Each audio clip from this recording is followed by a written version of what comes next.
నమస్కారం, news vision కు స్వాగతం. ముందుగా వార్తల్లోని ముఖ్యాంశాలు.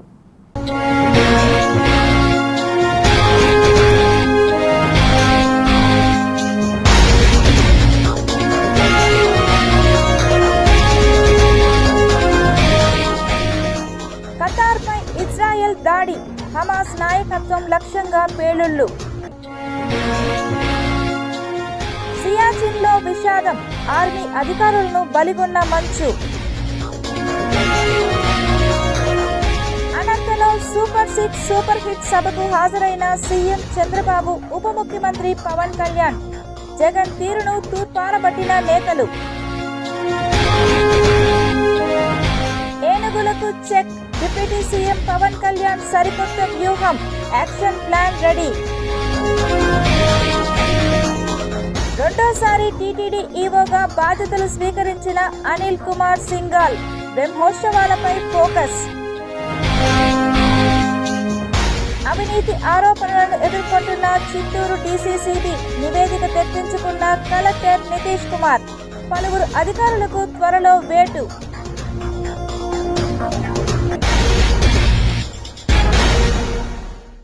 వైసీపీ నేతలకు అసెంబ్లీకి వచ్చి చర్చించే దమ్ముందా అని సీఎం చంద్రబాబు నిలదీశారు. ప్రతిపక్ష హోదా ఇవ్వాల్సింది ప్రజలు, తాము కాదని చెప్పారు.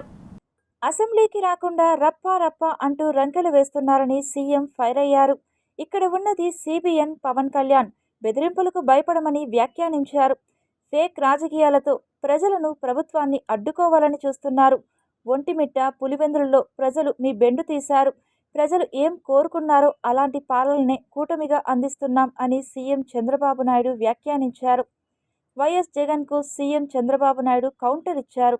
మెడికల్ కాలేజీ అంటే ఏంటో తెలియని నాయకుడు వాటి గురించి మాట్లాడుతున్నారని జగన్పై తీవ్ర విమర్శలు చేశారు. భూమిని ఇవ్వగానే అది మెడికల్ కాలేజీ అయిపోదు. 17 మెడికల్ కాలేజీలు ఉంటే ఒక్కటి మాత్రమే పూర్తయింది. గత పాలకులు మెడికల్ కాలేజీలకు పునాదులు వేసి వదిలేశారు. కూటమి ప్రభుత్వంలో అన్ని వర్గాల ప్రజలకు న్యాయం జరుగుతోంది. మీరేం కోరుకున్నారో అలాంటి పాలననే కూటమిగా అందిస్తున్నాం. కూటమి ప్రభుత్వ సారథ్యంలో రాష్ట్రానికి 10 లక్షల కోట్ల పెట్టుబడులు వచ్చాయి. రాష్ట్రంలో శాంతి భద్రతలకు ఇబ్బంది రాకుండా చూస్తున్నాం. కూటమి ప్రభుత్వం త్రికరణ శుద్ధితో పనిచేస్తోంది అని సీఎం తెలిపారు. ఎవరిచ్చేది చెప్పండి, మీరిచ్చేది ప్రతిపక్ష హోదా, ముఖ్యమంత్రి పదవి ఎవరిచ్చారు? నాకు ఎవరిచ్చారు? తమ్ముళ్ళు, మీరందరూ కలిసి ఆ నాయకుడికి ఒక క్లాస్ తీసుకోవాలా? తీసుకుంటారా అని అడుగుతున్నా. ప్రతిపక్ష హోదా అడగకుండా అసెంబ్లీకి రావాలని అవునా కాదా అని అడుగుతున్నా. అవునంటే గట్టిగా చెప్పట్లు కూడా చెప్పండి, అసెంబ్లీకి రావాలి. లేకపోతే ఏం చేయాలి? రాజకీయాలకు అర్హులా ఇలాంటి వాళ్ళని అడుగుతున్నాను మిమ్మల్ని. తమ్ముళ్ళు, శాసనసభకు రాకుండా రప్పా రప్పా అని రంకెలేస్తున్నారు. తీరు మారిందా అని అడుగుతున్నా మిమ్మల్ని. రప్పా రప్పా అంటే ఇక్కడ చూస్తూ ఊరుకో ఉండడానికి, ఇక్కడ ఉండేది సిబిఎన్ పవన్ కళ్యాణ్.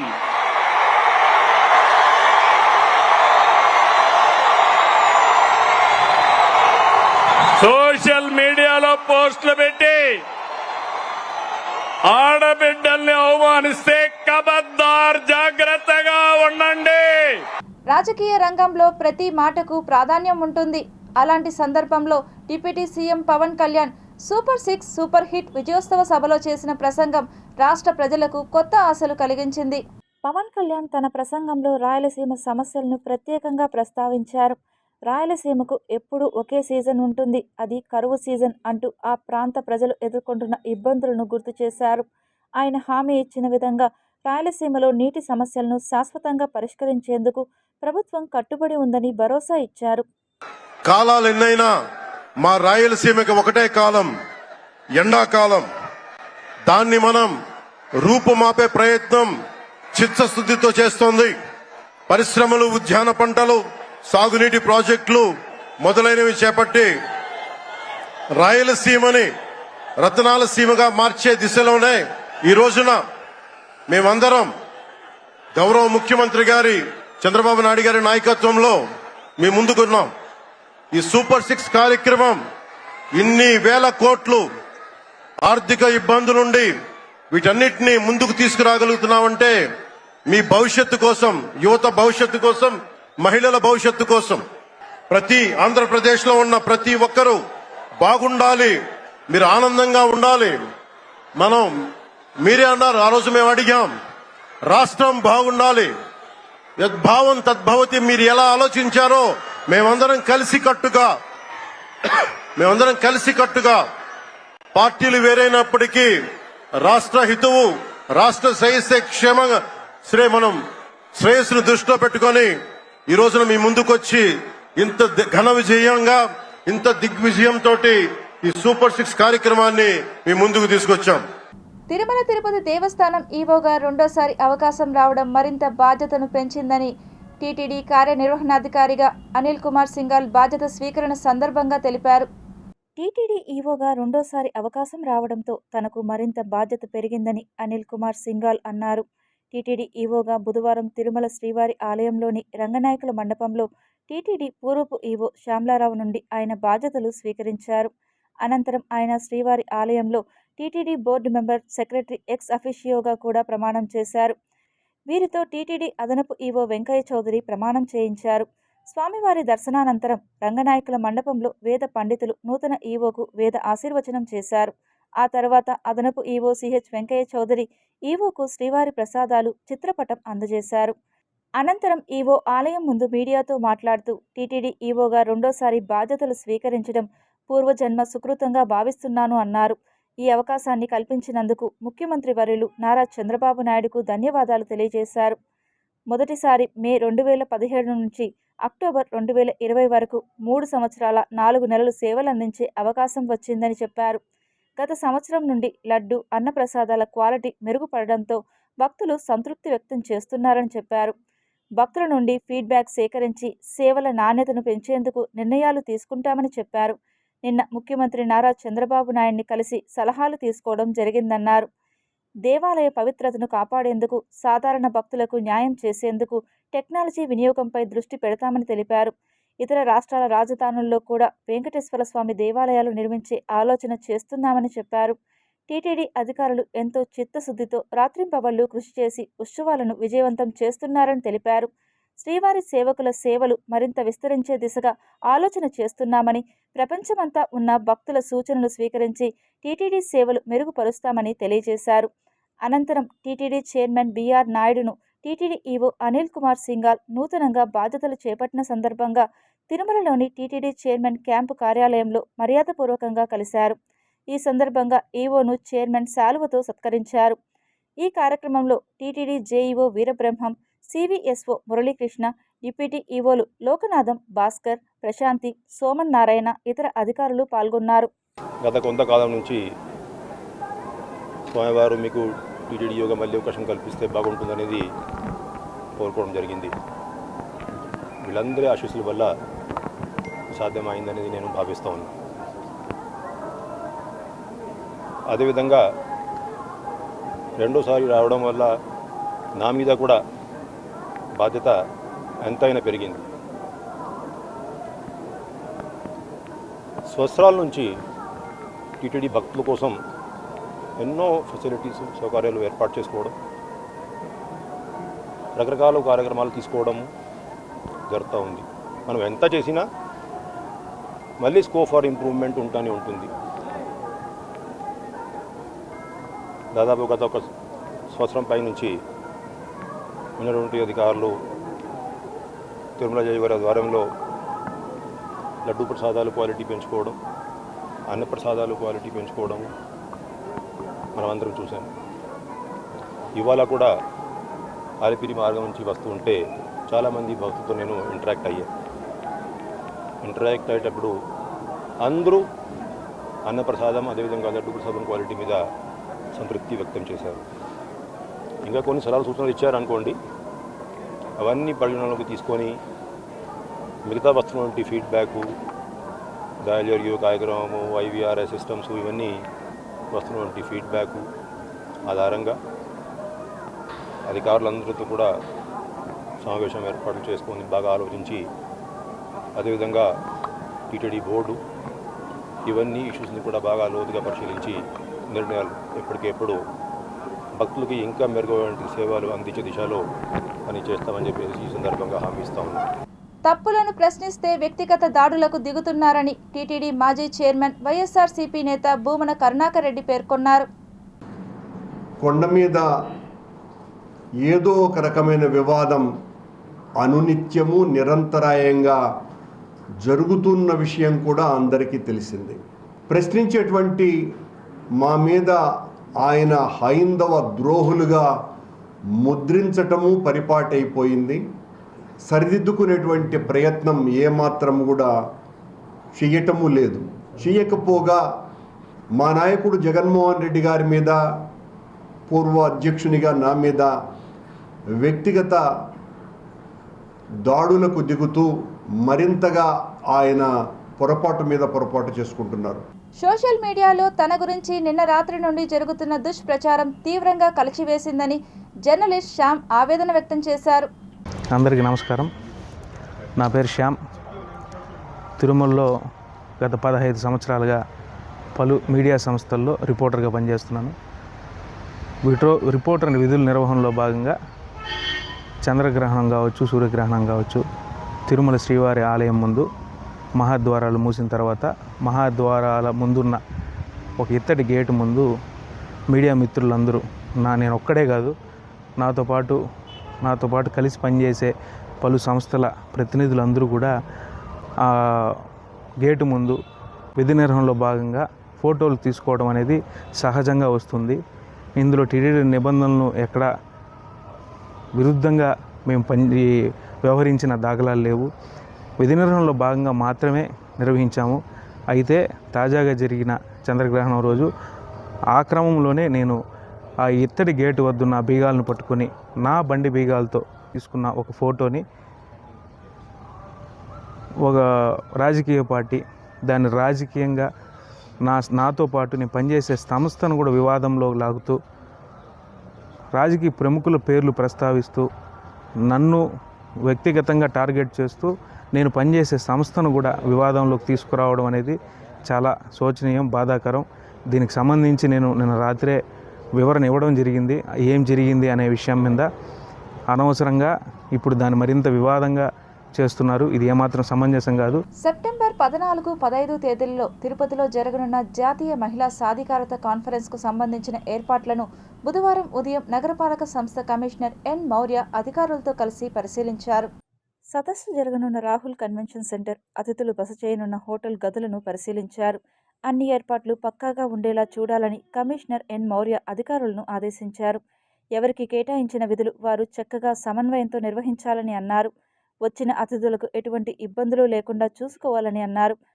కమిషనర్ వెంట deputy commissioner Amarayya, smart city GM Chandramouli, TUDA EE Ravindra, municipal ఇంజనీర్లు తులసీకుమార్, గోమతి, హెల్త్ ఆఫీసర్ డాక్టర్ యువ అన్వేష్, రెవెన్యూ ఆఫీసర్లు సేతు మాధవ్, రవి, ఏసీపీ మూర్తి, మధు, డిఈలు రమణ, మహేష్, మధు, శిల్ప, వెంకటప్రసాద్, లలిత, రాజు, మేనేజర్ హాసిం, శానిటరీ సూపర్వైజర్లు చెంచయ్య, సుమతి తదితరులు ఉన్నారు. తిరుపతి నగరపాలక సంస్థ పరిధిలో రోడ్లపై ఏర్పడిన గుంతలను రోడ్ డాక్టర్ యంత్రం ద్వారా త్వరగా పూడ్చవచ్చునని కమిషనర్ ఎన్ మౌర్య తెలిపారు. నగరంలో ఏర్పడిన గుంతలను పూడ్చేందుకు ప్రత్యేకంగా తెచ్చిన రోడ్ల డాక్టర్ పనితీరును బుధవారం కమిషనర్ పరిశీలించారు. ఈ సందర్భంగా కమిషనర్ మాట్లాడుతూ, నగరంలో ఏర్పడిన గుంతలను మనుషులతో పూడ్చేవారమని అన్నారు. అయితే నూతన టెక్నాలజీతో సిద్ధం చేసిన రోడ్ల డాక్టర్ యంత్రం ద్వారా ఎప్పటికప్పుడు పూడ్చేందుకు అవకాశం ఉందని తెలిపారు. ఈ యంత్రాన్ని సుమారు 1,50,00,000తో కొనుగోలు చేశామని తెలిపారు. తిరుపతిలో ఏర్పడే గుంతల్ని పూడ్చేందుకు నెలల తరబడి ఎదురు చూడాల్సిన అవసరం లేకుండా ఈ యంత్రం ద్వారా ఎప్పటికప్పుడు పూడ్చి వాహనదారుల రాకపోకలకు ఇబ్బంది లేకుండా చేయొచ్చని తెలిపారు. సీసీ రోడ్లు, తారు రోడ్లు పూడ్చేందుకు వినియోగిస్తారని తెలిపారు. కమిషనర్ వెంట మున్సిపల్ ఇంజనీర్లు తులసీకుమార్, గోమతి, డిఈలు లలిత, మహేష్, వెంకటప్రసాద్ ఉన్నారు. చిత్తూరు జిల్లా సహకార కేంద్ర బ్యాంకు డీసీసీబీలో పలువురు అధికారులు సిబ్బందిపై త్వరలోనే క్రమశిక్షణా చర్యలు తీసుకునే అవకాశాలు కనిపిస్తున్నాయి. 5 ఏళ్ల వైసీపీ పాలనలో డీసీసీబీలో ఆర్థిక విధ్వంసం, కోట్లాది రూపాయల అవినీతి తదితర ఆరోపణలు వచ్చిన నేపథ్యంలో పాలకవర్గం అధికారులు ఇష్టారాజ్యంగా వ్యవహరించడం, రుణాల మంజూరులో వైసీపీ శ్రేణులకే పెద్దపీట వేయడం, కమిషన్లకు తెరతీయడం, ఉద్యోగ నియామకాల్లోనూ అవకతవకలకు పాల్పడడం తదితరాలపై ప్రభుత్వ ఆదేశాల మేరకు డీఆర్ఓ మోహన్ కుమార్ విచారణ జరిపి కలెక్టర్ సుమిత్ కుమార్కు నివేదిక ఇచ్చిన విషయం తెలిసిందే. విచారణలో ఈ అంశాలన్నీ నిజమేనని తేలినట్లు సమాచారం. ఈ నేపథ్యంలో ఆ రిపోర్టును కలెక్టర్ గత వారం డీసీఓ లక్ష్మికి అందిస్తూ అక్రమార్కులపై తదుపరి చర్యలకు సిఫార్సు చేశారు. త్వరలో జరగనున్న సమావేశంలో దీనిపై తుది నిర్ణయం తీసుకోనున్నారు. దోషులుగా తేలిన అప్పటి వైసీపీ నాయకులు, బ్యాంక్ చైర్పర్సన్ రెడ్డమ్మతో పాటు 7 మెన్ కమిటీ సభ్యులందరి ఆస్తుల జప్తుకు చర్యలు తీసుకునే అవకాశం ఉందని చెబుతున్నారు. మరోవైపు అప్పటి వైసీపీ నాయకుల అడుగులకు మడుగులొత్తి బ్యాంకు ఆస్తులను, నిధులను పప్పు బెళ్లల్లా అందించిన 20 మందికి పైగా బ్యాంకు అధికారులు, సిబ్బందిపై ఇంక్రిమెంట్ కట్ వంటి క్రమశిక్షణా చర్యలు తీసుకోనున్నారు. వీరిలో కొందరిపై వేటు పడే అవకాశం కూడా ఉంది. 5 ఏళ్లు బ్యాంకు చైర్పర్సన్గా రెడ్డెమ్మ ఉన్నప్పటికీ వైసీపీ నేత అయిన ఆమె భర్త కృష్ణమూర్తి సమావేశాల్లో కూర్చోవడం, అధికారులకు ఆదేశాలు జారీ చేయడం జరిగేది. బ్యాంకు అధికారులతో కొందరు డైరెక్టర్లు కుమ్మక్కై రుణాలకు సంబంధించిన ప్రతి ఫైల్కు 10% వసూలు చేసి మంజూరు చేసేవారు. అప్పటి మంత్రి అండదండలతో పాలకవర్గ సభ్యులు వారి బంధువుల పేర్లతో రికార్డుల్లో లేకుండా 10 కోట్ల మేర రుణాలు తీసుకున్నారు. ఒక్క పైసా కూడా ఎవ్వరూ చెల్లించలేదు. 2022లో జరిగిన బ్యాంకు ఉద్యోగుల నియామకాల్లోనూ అక్రమాలు జరిగాయి. ఒక్కొక్కరి నుంచి 10 లక్షల మేర వసూలు చేసినట్లు ప్రచారం జరిగింది. ఆ మొత్తాన్ని అధికారులు, పాలకవర్గం 50, 25, 25% మధ్య పంచుకున్నారు. డబ్బులిచ్చి ఉద్యోగాలు పొందని సిబ్బంది పాలకవర్గ సభ్యుల చుట్టూ తిరిగినా పైసా కూడా వెనక్కి రాలేదు. టర్మినేట్, సస్పెండ్ అయిన ఉద్యోగుల నుంచి కూడా భారీ మొత్తాలు తీసుకొని ఉద్యోగాలిచ్చినట్లు ఇటీవల జరిగిన విచారణలో తేలింది. అటెండర్, వాచ్మెన్ నియామకాల్లో గోల్మాల్, ఓటీఎస్, అమూల్ రుణాల పేరిట అక్రమార్జన అంశాలపై ఆంధ్రజ్యోతిలో ప్రచురితమైన వార్తలపై విచారణ అధికారి సమగ్ర విచారణ జరిపి కలెక్టర్కు నివేదిక ఇచ్చారు. త్వరలో జరిగే బ్యాంకు బోర్డు సమావేశంలో ఆస్తుల జప్తు, ఉద్యోగులపై క్రమశిక్షణా చర్యలు, ఇంక్రిమెంట్ కట్ వంటి పలు కీలక నిర్ణయాలు తీసుకునే అవకాశం ఉంది. ఇన్ఫ్రారెడ్ థర్మల్ సెన్సార్లతో కూడిన సౌరశక్తితో నడిచే స్మార్ట్ ఫెన్సింగ్ను ఏర్పాటు చేసి ఏనుగుల దాడుల నుండి రైతులను, ప్రజలను అప్రమత్తం చేయాలనే ఆలోచనతో ముందడుగు వేస్తోంది అటవీశాఖ. ఉమ్మడి చిత్తూరు అంటే గజరాజు దాడులు గుర్తుకు రావడం గత కొన్నేళ్లుగా మారింది. వన్యప్రాణి సంపదకు చక్కటి నెలవు చిత్తూరు జిల్లా. ఈ జిల్లా పరిధిలోని వేలాది ఎకరాల్లో విస్తరించి ఉన్న అటవీ ప్రాంతంలో ఎన్నో వన్యప్రాణులు స్వేచ్ఛగా జీవిస్తున్నాయి. అయితే వేసవి వచ్చిందంటే ఈ వన్యప్రాణులు పడే బాధలు అన్నీ ఇన్నీ కావు. ప్రత్యేకించి గజరాజులకు కొండంత కష్టం వస్తుంది. జిల్లా పరిధిలో తూర్పున శ్రీ వెంకటేశ్వర అభయారణ్యం, పశ్చిమాన కౌండిన్య అభయారణ్యంలో వందల సంఖ్యలో ఏనుగులు ఉన్నాయి. ఇందులో కౌండిన్య అభయారణ్యం రాష్ట్రంలోనే ప్రముఖ ఏనుగు సంరక్షణ కేంద్రంగా కొనసాగుతోంది. చిత్తూరు జిల్లాతో ఇటు తమిళనాడు, అటు కర్ణాటక రాష్ట్రాలను కలుపుతూ ఈ అభయారణ్యం విస్తరించి ఉంది. 3 రాష్ట్రాల సరిహద్దుల్లోని ఈ కౌండిన్య అభయారణ్యం సుమారుగా 357 చదరపు కిలోమీటర్ల పరిధిలోని 88,500 ఎకరాల సువిశాల విస్తీర్ణంలో నెలకొని ఉంది. గజరాజులకు ఈ అభయారణ్యమే ఆవాసం. అయితే గడిచిన కొన్ని సంవత్సరాలుగా అడవిలో నుంచి ఏనుగులు జనావాసాల్లోకి తరచుగా వస్తున్నాయి. రైతుల పంట పొలాలను నాశనం చేస్తున్నాయి. దీంతో అటవీ సరిహద్దు గ్రామాల ప్రజలు బిక్కుబిక్కుమంటూ కాలం గడుపుతున్నారు. ఏనుగులు గ్రామాల్లోకి రాకుండా గ్రామస్తులు రాత్రంతా జాగారం చేస్తున్నారు. ఏనుగుల నుంచి తమ పొలాలను కాపాడుకునేందుకు ఎవరికి వారు స్వీయ రక్షణ చర్యలను పాటిస్తున్నారు. అడవి నుంచి దారి తప్పి గ్రామాల్లోకి వస్తున్న ఏనుగులు ప్రజలను చూసి కంగారు పడుతున్నాయి. తమ పొలాలను నాశనం చేస్తున్న ఏనుగులపై రైతులు ఆగ్రహంతో ఊగిపోతున్నారు. ఏనుగులు, రైతుల మధ్య జరుగుతున్న ఈ సమరంలో 10ల సంఖ్యలో రైతులు ప్రాణాలు కోల్పోయారు. ఏనుగులు, కరెంట్ షాక్ సహా రోడ్డు ప్రమాదాల వల్ల 30 వరకు చనిపోయాయి. అయితే కూటమి ప్రభుత్వం వచ్చాక గజరాజులను కంట్రోల్ చేయడానికి కర్ణాటక నుంచి 4 కుంకి ఏనుగులను తీసుకుని వచ్చారు. ఇప్పటికే ఇవి ట్రైన్ అయ్యి తమ తొలి ఆపరేషన్ సైతం సక్సెస్ఫుల్గా చేశాయి. అయితే గజరాజులు ఒక చోట నుంచి ఇంకో చోటకు కుంకి ఏనుగులను తీసుకుని వెళ్లాలంటే మాత్రం సమయం కూడా ఎక్కువ అయ్యేటువంటి పరిస్థితి ఉంటుంది. ఉదాహరణకు చంద్రగిరిలో దాడులు జరిగితే కుంకి ఏనుగులు పలమనేరు నుంచి ఇక్కడికి రావడానికి దాదాపు 6-7 గంటల సమయం పట్టే అవకాశం ఉంటుంది. ఈలోగా ఏనుగులు వచ్చి దాడులు చేయడం, పంటను నాశనం చేయడం జరిగిపోతుంటాయి. దగ్గరలో ఉన్న ప్రాంతాల్లో కుంకీలు సమర్థవంతంగా పనిచేస్తున్నా దూరంగా జరిగేటువంటి దాడులను అరికట్టడానికి తగిన విధంగా చర్యలు తీసుకోవాలంటూ డిప్యూటీ సీఎం అటవీ శాఖ మంత్రి పవన్ కళ్యాణ్ సూచనలతో సరికొత్త ప్రణాళికను రూపొందించింది తిరుపతి జిల్లా అటవీ శాఖ. జిల్లాలో రైతులు, ప్రజలను భయపడుతున్న ఏనుగుల సమస్యకు పరిష్కారం చూపేందుకు అటవీ శాఖ నడుం బిగించింది. మనుషులు, ఏనుగుల మధ్య ఘర్షణలను తగ్గించడానికి అత్యాధునిక సాంకేతికతను వినియోగిస్తోంది. అలాగే తిరుమల అడవుల్లో చిరుతల కదలికలను కూడా పర్యవేక్షించడానికి ప్రత్యేక చర్యలు చేపట్టింది. ఈ మేరకు అటవీ శాఖ అధికారులు పలు నూతన కార్యక్రమాలకు శ్రీకారం చుట్టారు. జిల్లాల్లో ఏనుగుల కదలికలపై ముందస్తు సమాచారం కోసం అటవీ శాఖ రియల్ టైమ్ గవర్నెన్స్ సిస్టమ్ సాంకేతికతను ఉపయోగించనుంది. దీని ద్వారా ఏనుగులు అటవీ ప్రాంతం నుండి పరిసర గ్రామాలకు 1 కిలోమీటర్ దూరంలోకి రాగానే ప్రజల మొబైల్ ఫోన్లకు ఏనుగులు వస్తున్నాయి జాగ్రత్త అంటూ మెసేజ్లు పంపిస్తున్నారు. దీనికోసం ప్రత్యేకంగా ఎలిఫెంట్ టాస్క్ ఫోర్స్ ఏర్పాటు చేశారు. ఈ బృందం నిరంతర నిఘా కొనసాగిస్తుంది. వాటితో పాటు డ్రోన్లు, GPS పరికరాలు ఉపయోగించి ఏనుగుల కదలికలను అంచనా వేస్తారు. వాట్సాప్, లౌడ్ స్పీకర్ల ద్వారా గ్రామ ప్రజలకు సమాచారం అందిస్తారు. ఇన్ఫ్రారెడ్, థర్మల్ సెన్సార్లతో కూడిన సౌరశక్తితో నడిచే స్మార్ట్ ఫెన్సింగ్ను ఏర్పాటు చేస్తున్నారు. పంచాయతీ, పోలీసులు, రెవెన్యూ, విద్యుత్, రైల్వే శాఖలతో సమన్వయం చేసుకుంటూ పనిచేస్తారు. వాటితో పాటు AI ఆధారిత పర్యవేక్షణ, ప్రిడిక్టివ్ అనాలిసిస్, డ్రోన్ నిఘా లాంటి వ్యవస్థను ఏర్పాటు చేశారు. ఇక ఏర్పాటు చేసిన టెక్నాలజీ సత్ఫలితాలనిస్తోంది. ఇప్పటికే జిల్లా అటవీ ప్రాంతం లోపల అటవీ శాఖ ఏనుగుల సంచారాన్ని గుర్తించింది. కెమెరాలలో ఏనుగుల గుంపు దృశ్యాలు రికార్డయ్యాయి. ఒక్క తిరుపతి కాకుండా చిత్తూరు, అన్నమయ్య డివిజన్లలో డే అండ్ నైట్ పర్యవేక్షణ, డ్రోన్లు, GPS, గూగుల్ మ్యాపింగ్ ద్వారా ఏనుగుల కదలికల అంచనా వేస్తున్నారు. ఏనుగుల దాడులను అడ్డుకట్ట వేయడానికి ప్రత్యేక టాస్క్ ఫోర్స్ ఏర్పాటు చేశారు. తాజా లెక్కల ప్రకారం ఒక తిరుపతి డివిజన్లో 40కి పైగా ఏనుగులు ఉన్నట్లుగా గుర్తించారు. ఉమ్మడి జిల్లాలో వాటి సంఖ్య 100కు పైగా ఉంటుందని సమాచారం. అలా డ్రోన్ కెమెరా, ట్రాప్ కెమెరాల్లోనూ ఏనుగులు సంచరిస్తున్న దృశ్యాలు కనిపించాయి. దీంతో టెక్నాలజీ సహాయంతో ఏనుగులను అటవీ శాఖ గుర్తించినటువంటి నేపథ్యంలో ఆ వీడియోలను చూసినటువంటి రైతులు మాత్రం టెక్నాలజీతో వాటి దాడులను అడ్డుకుంటే అదే మాకు పెద్ద వరం అంటున్నారు. మరి చూడాలి, తాజాగా అటవీ శాఖ చేస్తున్నటువంటి ప్రయత్నాలు ఎంత మేరకు సత్ఫలితాలను ఇస్తాయో చూడాలి. మరి తిరుమల శ్రీవారిని పలువురు ప్రముఖులు దర్శించుకుని మొక్కులు చెల్లించుకున్నారు. తిరుమల శ్రీవారిని నైవేద్య విరామ సమయంలో MP Vemireddy Prabhakar Reddy, film producer Ambika Krishna, cine hero Sriram వీరు ఇరువురు శ్రీవారిని దర్శించుకుని మొక్కులు చెల్లించుకున్నారు. ఆలయ అధికారులు వీరికి దర్శన ఏర్పాట్లు చేయగా రంగనాయక మండపంలో అర్చకులు వేద ఆశీర్వచనాలతో తీర్థ ప్రసాదాలు అందజేశారు. చాలా బాగా దర్శన భాగ్యం జరుగుతోంది. చాలా బాగా కంట్రోలింగ్గా ఉంది. అంతా బాగుంది. చాలా సంతోషం.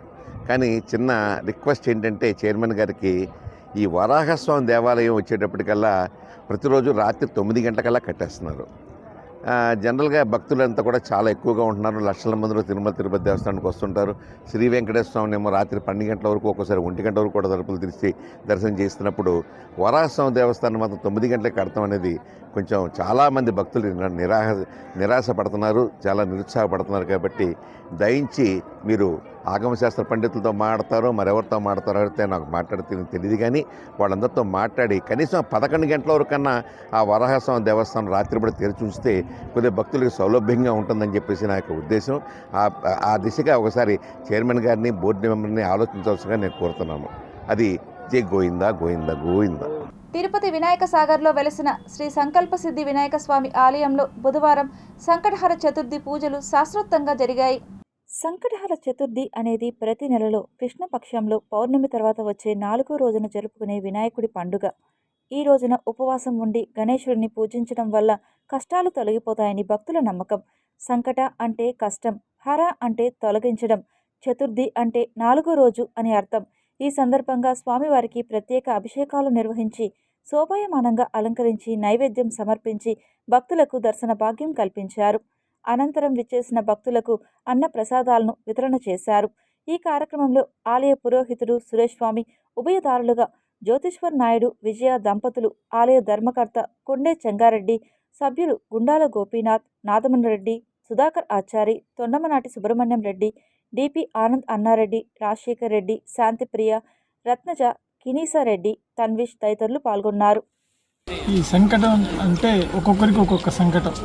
ఆయుష్, ఆరోగ్యం, ఆనందం, ఆస్తి అని ఆ అన్ని సంకటాలు పోగొట్టి మన సంకల్పవర సిద్ధి వినాయక సాగర్లో ఉండే సంకల్పవర సిద్ధి వినాయకుడు బాగు చేస్తున్నారని మంచి ఇది. అదే మాది సాయం సంధ్యా ప్రదోష సమయంలో ఈ బుధవారం విశేషంగా సౌమ్య గణపతి అని ఆయన పుట్టినరోజు కూడా బుధవారమే వచ్చింది మొన్న వినాయక చవితి. అదే మాది ఇది కూడా సౌమ్య గణపతి బుధవారం విశేషంగా చెప్పింది.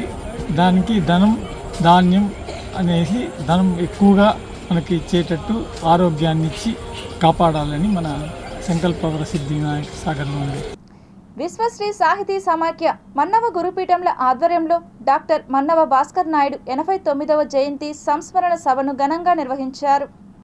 ఈ కార్యక్రమానికి ముఖ్య అతిథులుగా పంచసహస్రావధాని మేడసాని మోహన్, మాజీ టీటీడీ శ్వేత డైరెక్టర్ భూమన్ సుబ్రహ్మణ్యం రెడ్డి, సాకం నాగరాజు, స్వరాజ్యలక్ష్మి తదితర కవులు, రచయితలు, మేధావులు పాల్గొనగా డాక్టర్ మన్నవ భాస్కర్ నాయుడు కుమారులు మన్నవ గంగాధర ప్రసాద్ ఆధ్వర్యంలో ఈ సభా కార్యక్రమాన్ని ఘనంగా నిర్వహించారు. భాస్కర్ నాయుడు గారు ఇంటర్మీడియట్గా నువ్వు శాస్త్రంలో మధ్యపాలు రాస్తున్నావే అని ఎంతో ఆనందపడి ఆయన స్టాఫ్ నెక్స్ట్ తీసుకువెళ్ళి అందరికీ పరిచయం చేసి ప్రతి పద్యము చదివి ఆయన 4 గంటలకు కళాశాల అయిపోతే మాకు 5 వరకు రైలు బాబులకి ఒక అరగంట సేపు ఆయనతో కూడా ఉంది. ఆ పద్యాలు చూసుకొని రోజు 4-5 పద్యాలు అలా అన్ని 102 పద్యాలని ఆయన కరెక్ట్ చేయాలి. టీటీడీ మహతి కళాక్షేత్రంలో సెప్టెంబర్ 12వ తేదీ నుండి శ్రీకృష్ణదేవరాయ కళా దర్బార్ జాతీయ స్థాయి స్వర్ణోత్సవ నృత్య కళోత్సవాలను ఘనంగా నిర్వహిస్తున్నట్లు రాయలసీమ రంగస్థలి కార్యదర్శి కెఎన్ రాజా తిరుపతి ప్రెస్ క్లబ్లో మీడియా ముందు వెల్లడించారు. ఈ సంవత్సరం ఈ యొక్క పురస్కారాలను కూడా మేము ప్రవేశపెట్టాం.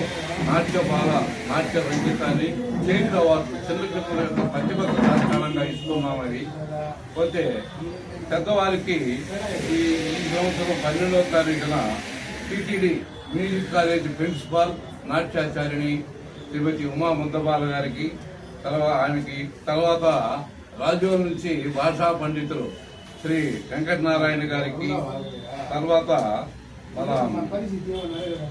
నెల్లూరు నాట్యాచార్యులు ఎన్ ప్రవీణ్ కుమార్కి, వీళ్ళకి పురస్కారం ఇస్తాం కళాకారులకి. తర్వాత 13వ తారీఖు తిరుపతికి చెందిన శైలజారెడ్డి, చిత్తూరుకి చెందినటువంటి శ్రీలక్ష్మి గారికి పురస్కారాలు ఉంటాయి. నాట్యాచార్యులు వాళ్ళిద్దరు కూడా నాట్యాచార్యులు. తర్వాత ఆఖరి రోజున వరంగల్కి చెందినటువంటి టి రేణుకాదేవి నాట్యాచార్యుడి, ఆమెకి. మహిళలకు ఉచిత బస్సు ప్రయాణం వల్ల ఆటో కార్మికులు నష్టపోతున్నారని, వీరికి కూటమి ప్రభుత్వం తక్షణం న్యాయం చేయని పక్షంలో సెప్టెంబర్ 15వ తేదీ కలెక్టరేట్ను ముట్టడిస్తామని వామపక్ష కార్మిక సంఘాలు హెచ్చరించాయి. ఆర్టీసీ బస్టాండ్ అంబేద్కర్ కూడలిలో వీరు నిరసన వ్యక్తం చేస్తూ ప్రతి ఆటో కార్మికుడికి ప్రభుత్వం నెల 25,000 జీతం ఇస్తే బస్సులలో ఉచితంగా ప్రయాణించినట్లే మహిళలను ఉచితంగా నేరుగా వారి ఇంటి వద్దకే ఆటోలో చేరుస్తామని సిఐటియు, ఏఐటియుసి, ఐఎఫ్టియు కార్మికులు వెల్లడించారు. 22 లక్షల మంది ఈ ఉపాధి పైన ఆధారపడి జీవిస్తుంటే వీరిని ఎవరిని కూడా పరిజ్ఞానం తీసుకోకుండా ఈ రోజు వీళ్ళందరినీ కూడా రోడ్డును పడేసే విధంగా ఈ రోజు కూటమి ప్రభుత్వం ప్రవర్తిస్తా ఉంది. ఏదైతే మీరు ఎన్నికల హామీ ఇచ్చారో హామీలన్నీ అమలు చేయాలా. తక్షణమే సంవత్సరానికి 30,000 రూపాయలు ఆటో కార్మికులకి ఆర్థిక సాయం అందించి ఆటో డ్రైవర్ల కుటుంబాలని ఆదుకోవాలా. ఈ నెల రోజుల్లో మీరు ఆటో కార్మికుల్ని గుర్తించనే లేదు. సంక్షేమ బోర్డు ఏర్పాటు చేస్తామన్నారు. ఫిట్నెస్ సర్టిఫికేట్లు, లైసెన్స్ కలిగిన ప్రతి ఆటో కార్మికుడికి 15,000 ఇస్తామన్నారు. అదే విధంగా ఈ రోజు మీరు ఏ విధంగా మహిళలకు ఉచిత బస్సు పెట్టారో అవి రోడ్ల వరకే పరిమితం. అదే మా ఆటో కార్మికులకి నెలకి 25,000 రూపాయలు జీతం ఇచ్చి 8 గంటల పని విధంగా ఆ మహిళల్ని ఆటోల్లో ఎక్కించుకొని ఉచితంగా దింపుతాం. బస్సులు అయితే రోడ్ల మీద తిరుగుతాయి. ఆటో కార్మికులు వాళ్ళ ఇంటి ముందరే దింపుతారు. సందుల్లో, గొంగుల్లో, వీధుల్లో ఎక్కడ కావాలంటే అక్కడ దింపుతాం. అదే విధంగా కేంద్ర ప్రభుత్వం ఈ రోజు ఆర్టీఓ కార్యాలయాన్ని ప్రైవేటీకరణ చేస్తారంటున్నారు. అదే కార్యాలయాన్ని ప్రైవేటీకరణ చేస్తారంటున్నారు. ఈ రోజు ఆటో డ్రైవర్లకి లైసెన్స్ లేని పెనాల్టీలు వేస్తున్నారు. ఈ పెనాల్టీ ఎందుకు వేస్తారు? డ్రైవర్ లైసెన్స్ ఎవరు ఇవ్వాలా? ప్రభుత్వమే ఇవ్వాలా. సంక్షేమ బోర్డు ఏర్పాటు చేయాలా అని చెప్పి మేము ప్రజా సంఘాలుగా సిఐటి, ఏఐటిసి, ఐఎఫ్టిసి ప్రజా సంఘాలుగా మేము డిమాండ్ చేస్తున్నాం. Tirupati bullion gold jewellery and silver merchants association సమాచారం మేరకు తిరుపతి లోకల్ బులియన్ మార్కెట్లో బంగారం, వెండి ధరలు ఇలా ఉంటాయి. 24 క్యారెట్ల బంగారం 10 గ్రాముల ధర 1,12,690 రూపాయలు. 22 క్యారెట్ల బంగారం 1 గ్రాము ధర 10,133 రూపాయలు. వెండి 1 కేజీ ధర 1,28,800 రూపాయలు. రీటైల్ వెండి 1 గ్రాము ధర 131 రూపాయల 80 పైసలుగా ఉంటుంది. వార్తలు ముగించే ముందు ముఖ్యాంశాలు మరోసారి చూద్దాం.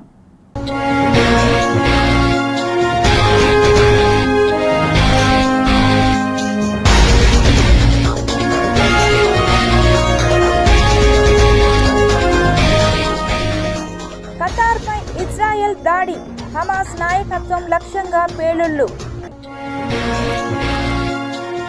సియాచిన్లో విషాదం, ఆర్మీ అధికారులను బలిగొన్న మంచు.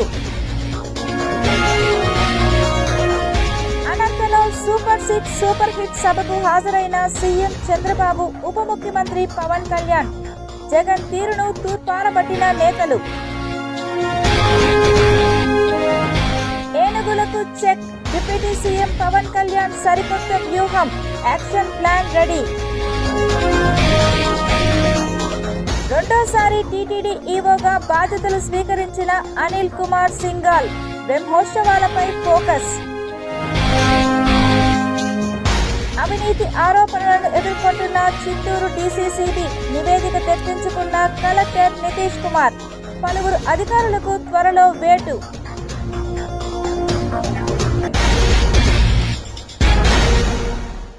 ఈ వార్తలు ఇంతటితో సమాప్తం. సమగ్ర సమాచారంతో నెక్స్ట్ విజయంలో మళ్ళీ కలుద్దాం. అంతవరకు సెలవు. నమస్కారం.